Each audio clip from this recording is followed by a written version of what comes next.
बच्चों good morning है। चलिए प्रीवियस ईयर नीट क्वेश्चंस और उनका discussion, complete explanation from NCERT. तो आज बच्चों जो मैं क्वेश्चन आपके साथ डिस्कस कर रहा हूँ this is related to the NEET 2019 question. NEET 2019 का क्वेश्चन है। अगर हम लोग क्वेश्चन की बात करें the correct order of basic strength, यहाँ पर बच्चों आपको बेसिक स्ट्रेंथ बताना है।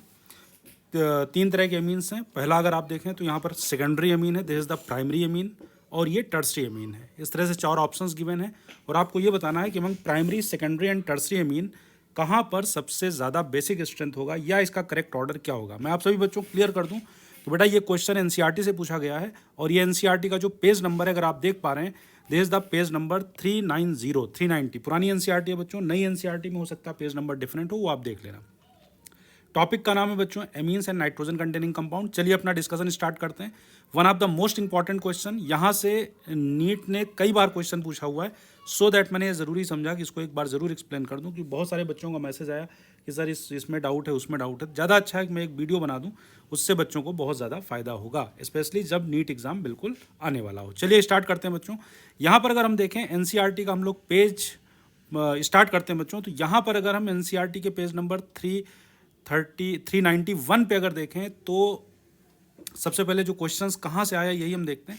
यहाँ पर आप देखिए क्या कहना चाह रहे हैं कि अगर हमारे पास बच्चों एल्काइल ग्रुप CH3 है यानी कि मिथाइल है, तो उस टाइम पर सेकेंडरी अमीन का जो बेसिक स्ट्रेंथ है सबसे ज़्यादा होगा, followed by primary amine and followed by tertiary amine, और उसके बाद नंबर आता है अमोनिया का यानी कि NH3 का। ये कब कंडीशन है बच्चों? जब एल्काइल ग्रुप क्या होगा? CH3 होगा। इन द मीन टाइम अगर एल्काइल ग्रुप को हम लोग C2H5 कर देंगे यानी कि एथाइल कर देंगे तो थोड़ा सा ऑर्डर चेंज हो जाएगा। यहाँ पर आ जाएगा C2H5 होल ट्वाइस यानी सेकेंडरी नंबर 1 पर आ जाएगा। उसके बाद बेसिक स्ट्रेंथ में टर्सरी आ जाएगा, उसके बाद बच्चों प्राइमरी आ जाएगा और फिर लास्ट में अमोनिया ही होगा। यानी कि दोनों केसेस में अमोनिया तो लास्ट में आएगा और सेकेंडरी वाला बच्चों सबसे पहले आता है। सिर्फ फर्क कहाँ पर होता है? टर्सरी में और प्राइमरी में फर्क आ जाता है। चलिए इसका एनसीईआरटी इसके बारे में क्या कहना चाह रहा है इस पर हम लोग एक बार डिस्कशन कर लेते हैं। यहाँ पर अगर हम लोग देखें तो पहले जो मैंने समराइज़ किया इसको मैं एक बार एक्सप्लेन कर देता हूँ। यहाँ पर आप देखिए बच्चों एमीन्स का जो बेसिक स्ट्रेंथ है इसको डिसाइड करने वाले जो फैक्टर्स हैं ये टोटल 3 फैक्टर्स हैं। जो पहला फैक्टर है इसको स्टेरिक फैक्टर बोलेंगे, मतलब कितना ज़्यादा उसका स्टेरिक हिंड्रेंस है। अगर स्टेरिक हिंड्रेंस ज़्यादा होगा तो उसका बेसिक स्ट्रेंथ ज़्यादा होगा, स्टेरिक हिंड्रेंस कम होगा तो उसका बेसिक स्ट्रेंथ कम होगा, क्योंकि नाइट्रोजन का लोन पेयर उतना इजिली H+ को इलेक्ट्रॉन डोनेट करेगा only on the basis of steric effect. इसी तरह से दूसरा इफेक्ट है सॉल्वेशन इफेक्ट, जिसका इंपॉर्टेंस बहुत कम रहता है, क्योंकि मेनली हम लोग जो बेसिक स्ट्रेंथ अमीन का डिसाइड करते हैं बच्चों this on the basis of steric effect and inductive effect. वो आगे एनसीईआरटी में जहाँ पर लिखा है मैं आपको दिखाने वाला हूँ।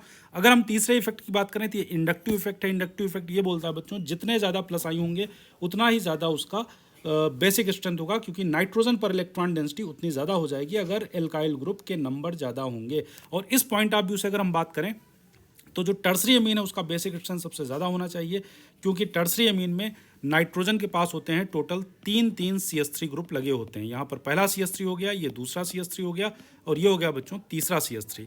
और सेकेंडरी अमीन कम बेसिक होगा, प्राइमरी और भी कम होगा, क्योंकि प्राइमरी के पास सिर्फ एक ही CH3 ग्रुप या एल्काइल ग्रुप होता है। चलिए और क्या एनसीईआरटी कहना चाह रहा है इसको हम लोग यहाँ पर देखते हैं। पहले इसको समराइज कर लेते हैं थोड़ा सा। स्पेस कम था इसलिए हमने क्या किया बच्चों, एक नया पेज यहाँ पर ऐड किया है, उसमें मैंने थोड़ा सा एक्सप्लेन किया है।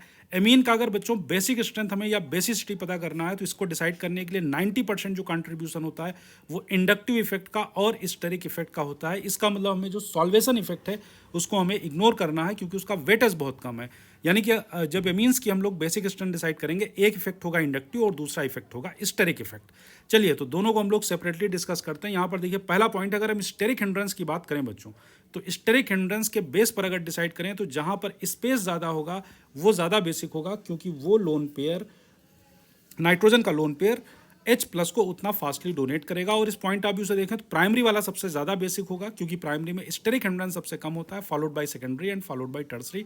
टर्सरी में क्या होता है बच्चों, 3 एल्काइल ग्रुप होते हैं, सो दैट वो अपना लोन पेयर डोनेट नहीं कर सकता है, क्योंकि वहाँ पर स्टेरिक हिंड्रेंस काफ़ी ज़्यादा हो जाता है, लोन पेयर डोनेट करने की जगह नहीं रहती है।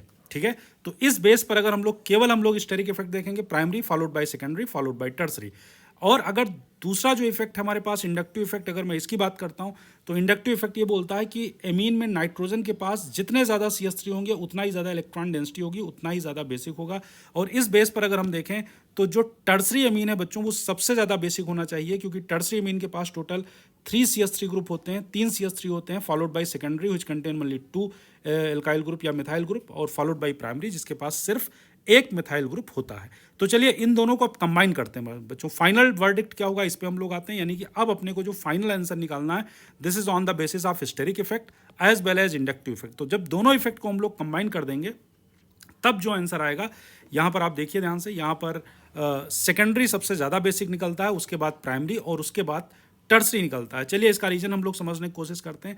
सेकेंडरी वाला सबसे ज़्यादा बेसिक क्यों होगा बच्चों? यहाँ सेकेंडरी अमीन में दो CH3 ग्रुप लगे हुए हैं, इसका मतलब यहाँ प्लस आई भी ठीक ठाक रहता है, बढ़िया प्लस आई रहता है क्योंकि 2 प्लस आई है, और साथ में यहाँ एक तरफ से ये लोन पेयर को इजिली डोनेट कर सकता है क्योंकि यहाँ पर हाइड्रोजन है, तो इसके पास स्पेस भी है सफिशियंट लोन पेयर को डोनेट करने के लिए H प्लस को, और साथ में 2 CH3 होने के लिए इसका प्लस आई भी सफिशियंट है, और इस वजह से सेकेंडरी अमीन का नंबर आ जाता है, नंबर 1 पे आ जाता है। इसके बाद बच्चों प्राइमरी अमीन का नंबर इसलिए आता है क्योंकि यहाँ पर एक CH3 है जिसका प्लस आई होगा, और प्लस आई होने से नाइट्रोजन पर इलेक्ट्रॉन डेंसिटी ज़्यादा हो जाएगी और ये बेसिक हो जाएगा। साथ में यहाँ पर स्टेरिक हिंड्रेंस बहुत ज़्यादा है क्योंकि नाइट्रोजन से आप देखिए बच्चों 2 हाइड्रोजन कनेक्टेड हैं, तो नाइट्रोजन के पास प्रॉपर स्पेस है अपना लोन पेयर H प्लस को डोनेट करने के लिए।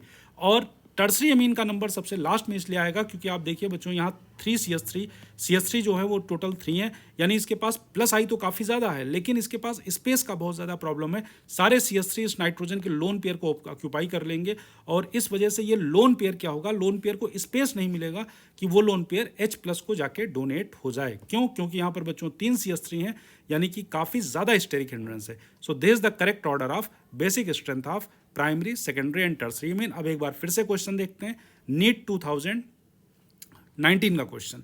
यहां पर अगर अब इसको ध्यान से देखें बच्चों, the correct order of basic strength of methyl substituted amine in aqueous solution.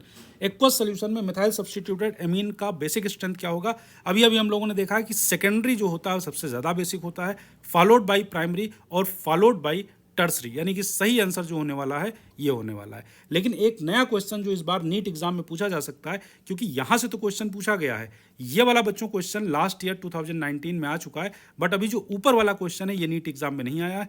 मुझे लग रहा है कि इस बार नीट एग्जाम में 100% ये क्वेश्चन बनने का चांस है। साथ में आप दोनों क्वेश्चन अच्छे से तैयार कर लें कि अगर हमारे पास बच्चों RCH3 होगा तो सेकेंडरी पहले आता है, फिर प्राइमरी आता है, फिर टर्सरी आता है और फिर अमोनिया आता है, और इसी R को अगर हम लोग C2H5 यानी कि एथाइल कर देंगे उस टाइम पर सेकेंडरी सबसे पहले आएगा, फिर टर्सरी आएगा और फिर सेकेंड प्राइमरी आ जाएगा और लास्ट में अमोनिया आ जाएगा। तो इसको आप लोग जरूर याद रखें। यहाँ पर 2 बार question directly indirectly NEET exam में पूछा जा चुका है और इस बार भी नीट एग्जाम में पूरा चांस है कि यहाँ से बच्चों क्वेश्चन आएगा। ठीक है, तो अगर वीडियो समझ में आया हो बच्चों तो लाइक करिए, चैनल को सब्सक्राइब करिए, और मिलते हैं बच्चों नेक्स्ट नीट के क्वेश्चन के साथ। आपको बता दें बच्चों हम एक सीरीज स्टार्ट कर रहे हैं जिसमें सारे नीट के क्वेश्चंस फिजिकल, ऑर्गेनिक, इनऑर्गेनिक, वो प्योरली एनसीईआरटी से पूछा जाता है, जो बात की एक्सरसाइज है या जो थ्योरी है या फिर बच्चों जो थ्योरीज के बीच में क्वेश्चंस हैं वहीं से सारे क्वेश्चन आते हैं। बच्चों को एनसीईआरटी पढ़ने में प्रॉब्लम होता है, इस वजह से इन क्वेश्चंस को डीकोड करने का काम मैं करने वाला हूं। पूरी कंप्लीट एनसीईआरटी आपके साथ में डिस्कस करूंगा, उसको एक्सप्लेन करूंगा। सारे नीट के क्वेश्चंस लास्ट 15 ईयर के एनसीईआरटी से कहाँ आए हैं वो, और उसके साथ उसका कंप्लीट एक्सप्लेनेशन सभी बच्चों को मिलने वाला है। So thank you very much बच्चों, वीडियो को लाइक करिए और चैनल को सब्सक्राइब करिए। Thank you very much.